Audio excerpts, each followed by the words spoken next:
Okay, here we go. Oh, Lord have mercy. Sometimes I wonder. Okay, another pumpkin. This one is on a suitcase. You can tell it's kind of a suitcase. It's old. It's so very heavy. So I wonder, people used to have porters to carry their luggage because these old suitcases are heavy, and I can imagine shoes and everything else, 25 pounds of clothing in there added to it. This thing has to weigh at least 10-15 pounds. It would get heavy after a while. So this is an older suitcase. I pick them up everywhere, usually, thrift stores. There's a thrift store in the little town close to me. Then I go there's a larger town. I live in between a small town and a big town. And I go either place, usually on my lunch hours, and scavenge through different places. Goodwill doesn't usually have older suitcases. You kind of have to go to the thrift store or to like an antique store here in the bigger town. And so that's where I get them. And I usually paint, different things on them. One year I painted a great big poppy on one. And another time I painted pumpkins on one side. And then I painted snowmen on the other. I really like snowmen. They're lots of fun. There's lots of different things to trying to see if I'm in the shot. Lots of different ways to, paint pumpkins. They're not all orange. Pumpkins come in, like I said before, pumpkins come in a large range of colors and shapes and sizes. It's just amazing how many different shapes pumpkins and gourds and things like that come in. Squash is just one of those vegetables that is just, wow, there's a whole lot of different kinds. This is the burnt umber paint that I'm using. I use the Basics paint. I like this kind, Liquitex Basics. It's a good acrylic paint. I like acrylic paint mainly because it washes up. Soap and water, Bob's your uncle, you're done. And you don't have to worry about getting rid of used turpentine, that sort of thing. And that's something I appreciate about acrylic paint. It's really good. This one is for our farmers market this summer. It starts the end of June, June the 26th, and then goes to the last Saturday in September. And bring my paint over here, it might help a little bit.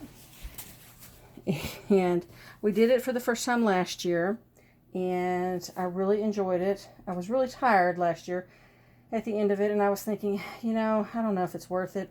I just don't know if I want to deal with that anymore, because, oh my gosh, in July, one Saturday, it was 108 degrees. Needless to say, we did not go. I get nosebleeds if I get too hot. And my nose just didn't bleed a little bit. It's like I'm hemorrhaging from my face. And so I don't go I don't go outside when it's really hot like that. And I mean, some people may say, 108 degrees is no big deal. It's like, well, there's a reason I don't live in Arizona, or southern Arizona, Southern California, any place out there, and, Las Vegas, any place that gets extremely hot. Because I do not want to live somewhere where it's that hot in the summertime. 108 degrees occasionally is not a bad thing.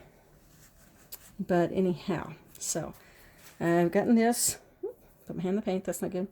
I've gotten this, the pumpkin, almost finished. I may go back and work a little more on it and see if I can clean up some of these little marks here. Normally when I paint, I have to paint just as fast as I possibly can, because I don't often have a whole lot of time to paint. I do it after work. I still work full time, and I'm constantly taking care of my relatives' little little rugrats, little ankle biters. Not that I mind sometimes when they're not being bad. I'm kidding, they're not bad. They're just kids. They're 7, 4, and 2. And I'm telling you, there's a reason, I keep saying this to people, it's a reason older people do not have children. And younger people do is because our old fart tushes cannot do it. Oh my Lord. If I was my age and had a small child to raise, I think I would probably not have any hair. Actually, I know I wouldn't have any hair. I'm just kind of cleaning up from the other night when I was working on this. I made a mess. I mean, I made an unholy mess out of this. You know, like I do, I usually go 90 miles an hour, and that's what I was doing. I was going really fast, trying to get it done, and I know better than to do that. It never works out. It never, ever works out. Like this right here. This is going to be a bit of a mess over here. So, anyway. Oh my goodness. But I enjoy it. Painting is, to me, is... it's good therapy. It's good to just get away from, you know, let's get away from everything and everybody, you know, sometimes. I mean, it's not like it's not that you don't love your family. It's just like, I've had just about enough of y'all. I'm going to go paint for a while because you're getting on my nerves. Just a bit. Gonna touch up everything there.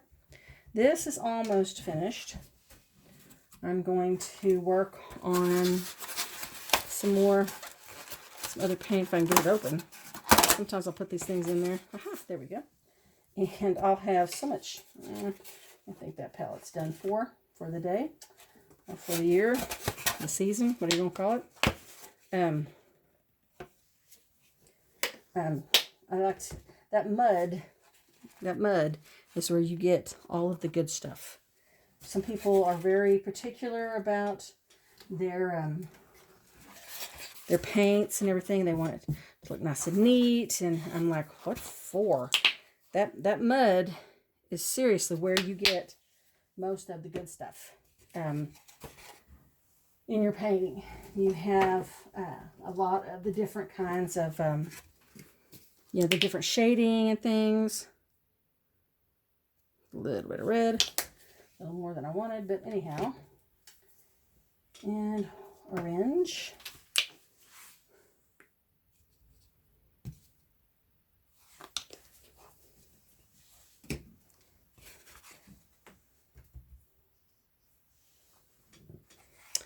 Alright, let's see what we can do here.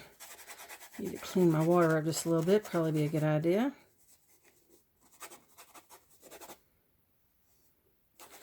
Just a touch of the orange.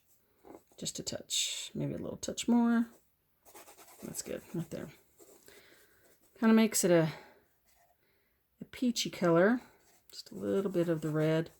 Getting it in there. A little more of this. You want this really soft yellow. And I prefer to mix my own paint colors because that way you can better control over the shading and everything that you do. And normally what I'll do is when I'm doing the highlights for things, I will go in here with a dry brush and do the highlights.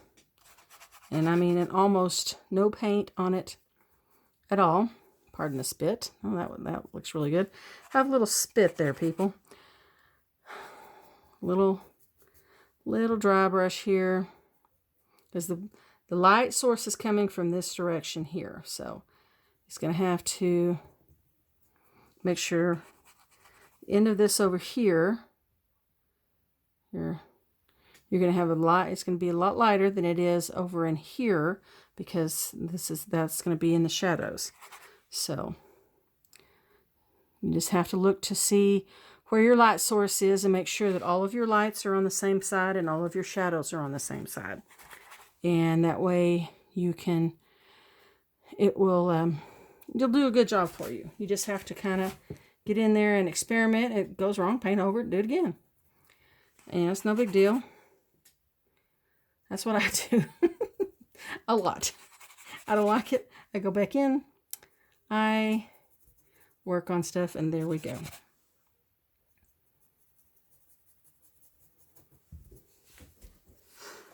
And I'm not an absolute representational painter. I like to just kind of fly by the seat of my pants, so to speak, and just go with it.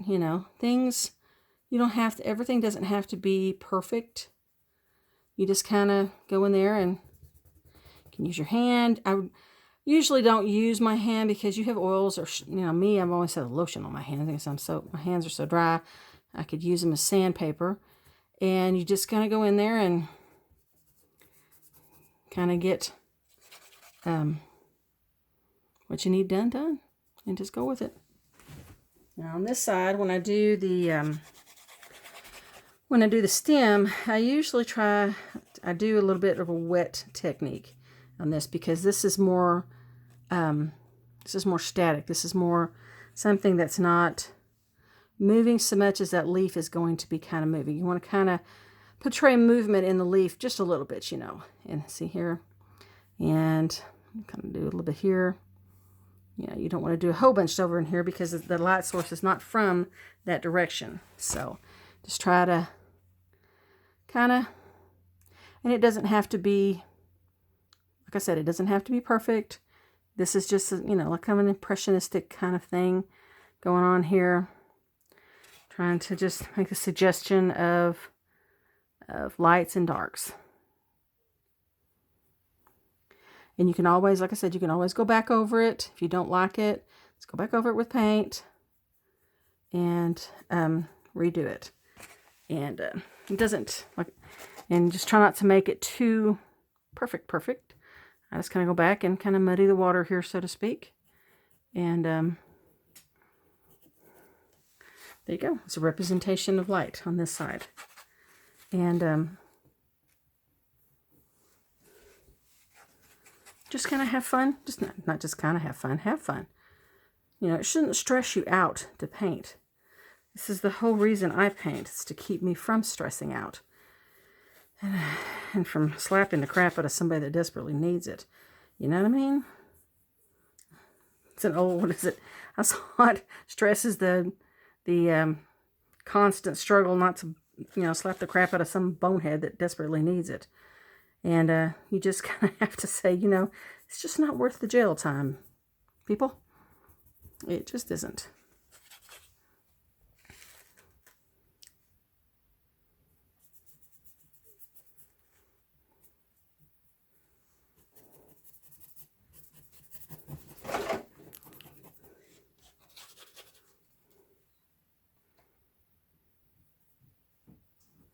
Now that's too much.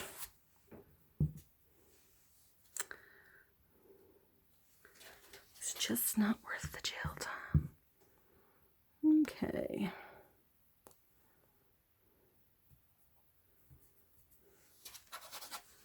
Now this kind of needs a little bit more because it's in the forefront just a little bit. It's more in the kind of towards you because it is the front of the pumpkin. Okay.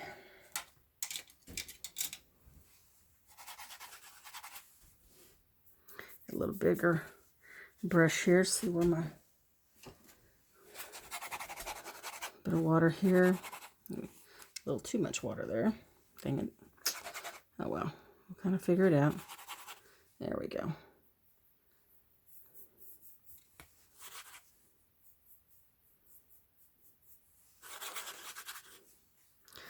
And I do this when I draw portraits. I do portraits also. And just mainly pencil drawing, pencil painting. It's been a long day. Pencil, it's charcoal. I don't usually, I haven't mastered the art of the colored pencil yet, but I will.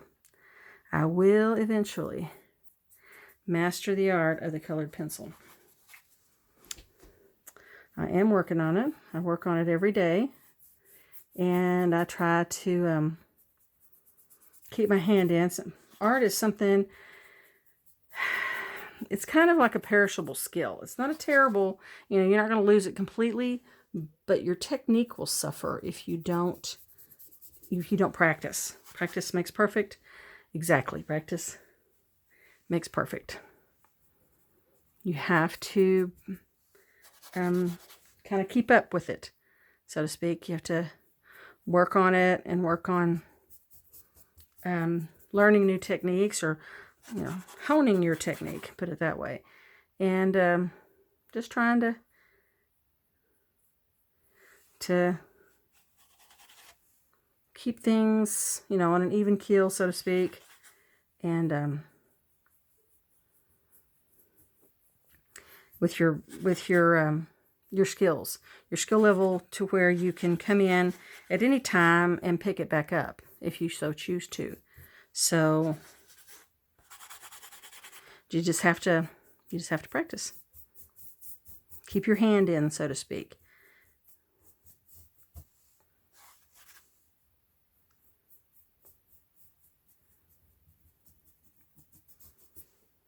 Okay, I think that's good enough. I kind of like that. Like I said, it's not truly representational, but I mean, absolutely perfect looking pumpkin. It's a little womper jawed in places, but I like it. I like the way it looks. I like the way it I like the way it moves and stuff. So that's what I'm going to use. That's what I'm going to do. Now here I'm going to come back in, and I'm going to kind of work on, just lightly, work on these shadows just a bit right here. Because this is, where the end of the pumpkin, this section of the pumpkin kind of ends. And so I painted over a couple times with the orange, and I didn't like it. It was too dark, so I tried, like I said, you can always come back in here with white paint. Or, usually I do use gesso. I'll come back in with gesso and work on it and make it a lot darker, or a lot, I'll cover it up and then come back in and make it a lot darker. That's what I wanted to say. Yeah.